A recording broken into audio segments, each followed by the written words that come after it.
High নমস্কার বন্ধুরা, happy new year. নতুন বছরের অনেক অনেক ভালোবাসা শুভেচ্ছা জানিয়ে আজকের ভিডিওটা শুরু করলাম। আজকে হচ্ছে 1 জানুয়ারি 2025 সাল শুরু হয়ে গেল। 2024 সাল কালকে শেষ হয়ে গেছে।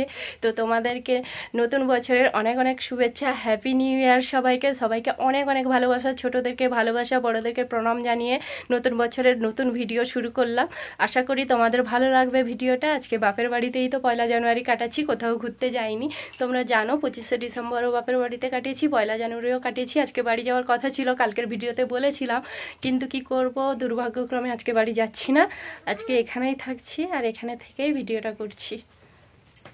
দেখো বাড়ি থেকে বেরোলাম, অনেক আগেই উঠে পড়েছি। উঠে মেয়েকে খাইয়েছি, নিজেও খেয়ে নিয়েছি। এবার একটু বাবা গেছে মাংস আনতে, দিদি আছে, আমি, মা তো খায় না, তো নিজেরাই রান্না করব। এটাই আমাদের পিকনিক। আর যাই একটু মূলো তুলে নিয়ে আসি, মূলো ভাজা করব। চলো এসো। ছড়িতে দেখো বাড়িতে এসে ছেলেকে পড়াতে বসছে। তার কারণ হচ্ছে আমাদের দেখলে পড়তে বসে না, ওই কারণে। আর আমি মূলো তুলতে যেহেতু এসেছিলাম, ওই কারণে ওইখানে দেখে দিলাম। আর মূলোগুলো তুলছি, দেখো অনেক শক্ত হয়ে গেছে জানো বন্ধুরা, তুলতে একটু কষ্ট হচ্ছে। তো দেখে দেখে কোনটা মোটা কোনটা সরু, মোটাগুলো তুলছি, সরুগুলো থাকলে আরও মোটা হবে, ওই জন্য মোটাগুলো তুলছি না, বুঝতে পেরেছো? তুলে নিই মূলোগুলো। প্রচুর শক্ত দেখো বন্ধুরা, তুলতেই পারছি, এত শক্ত। বাবারে বাবারে,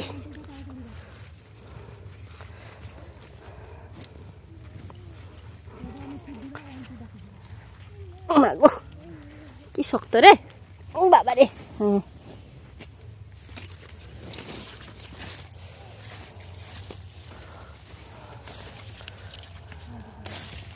তুলতে গেছিলাম, আমার মেয়েও আমার সঙ্গে গেছে, যেখানেই যাই সেখানেই যায়। নিয়ে চলে এসেছি, চাষের ঘরে মেয়ে বলে মনে হচ্ছে, এতগুলো মূলো তুলে নিয়ে চলে এসেছি। এবারে কেটে ফেলি, বাবা মাংস নিয়ে আসুক, তখন রান্না হবে। আমি কেটে স্নান করে নিই।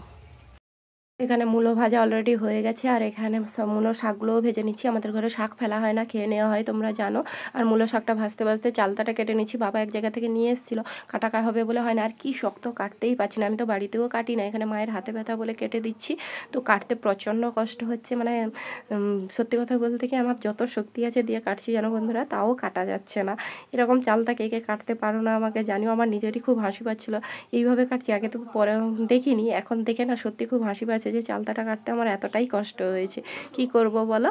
তারপরে মাংসটাও রান্না প্রায় কমপ্লিট হয়ে এসেছে। কষাটা শুকনো শুকনো করে করেছি। আমার বাবা এরকম একটু ভাজা ভাজা কষা খেতে ভালোবাসে, তার জন্য এরকম শুকনো শুকনো করে করেছি। কে কে খাবে চলে আসো। আজকে 1 জানুয়ারি, এই শুধু মাংসটাই হয়েছে।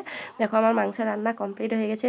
দেখো কেমন হয়েছে তোমরা জানিও। দেখে লোভ লাগছে আমার, তো দেখে এখন লোভ লাগছে। যখন আমি ভয়েস দিচ্ছি তখন সত্যি আমার খুবই লোভ লাগছে।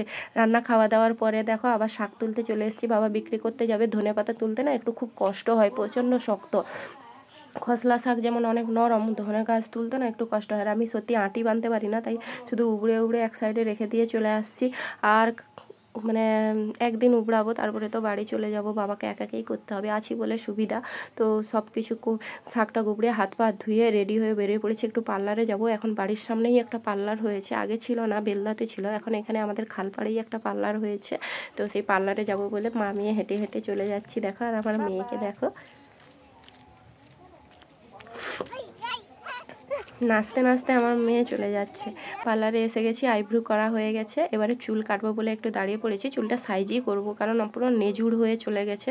তো সেটা সাইজ করব বলে একটু দাঁড়িয়ে পড়েছি। আর দেখো এই যে মেয়েটা, এই আমার থেকে অনেকটাই ছোট, তো এ পার্লার করেছে। ভাবছি এর কাছে পার্লারটা শিখবো। তোমরা বলো তো কেমন হবে যদি পার্লারটা শিখি।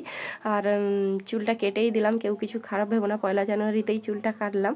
কি করব বলো, চুলটা একেবারে বাজে হয়ে গেছিলো। দিদির ছেলে, আমরা সবাই গেছিলাম। আর গেছিলাম কারণ সন্ধ্যা হয়ে যাবে, আর আমার মেয়ে তো আমাকে দেবেই না করতে, ওই জন্য মেয়েকে ধরার জন্য নিয়ে গেছিলাম। আর এই যে বোনটা, এই হচ্ছে পার্লার করেছে। আজকের ভিডিওটা কেমন লাগলো জানিও, যদি ভালো লেগে থাকে লাইক কমেন্ট শেয়ার করে দিও। টাটা।